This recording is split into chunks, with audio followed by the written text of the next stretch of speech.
দর্শক, রাজধানীর রমনা পার্ক থেকে এই বিষয়ে বিস্তারিত জানাচ্ছেন সহকর্মী মোস্তাফিজ রুমন।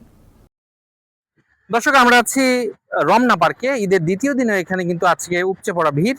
সবচেয়ে বেশি ভিড় আছে রমনা পার্কের শিশু চত্বরে। আজকে যদি একটু দেখাতে চাই আপনাদেরকে সরাসরি যে কি অবস্থা আসলে চলছে রমনা পার্কে। তো সকাল থেকেই কিন্তু এখানে সব বয়সী মানুষের ভিড় লেগেছে।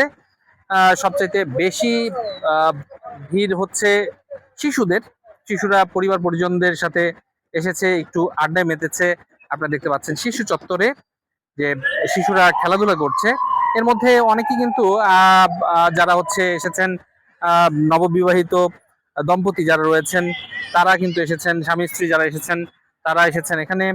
আহ, অনেকে ঘাসের মধ্যে বিছানা পেতেই বসে আছেন, অনেকে আবার লেক ঘেঁষে যে নির্মিত ওয়াকওয়ে দল বেঁধে আড্ডায় মেতেছেন, অনেকে লেকে যে বোট রয়েছে সেই বোট রাইড উপভোগ করছেন। তারা বলছেন রাজধানীতে তেমন একটা খোলা পরিবেশ নেই, গাছের ছায়ায় প্রাকৃতিক পরিবেশও নেই, তাই আসলে রমনা পার্কে পরিবারের অন্যান্য সদস্যদের নিয়ে ঘুরতে এসেছেন তারা।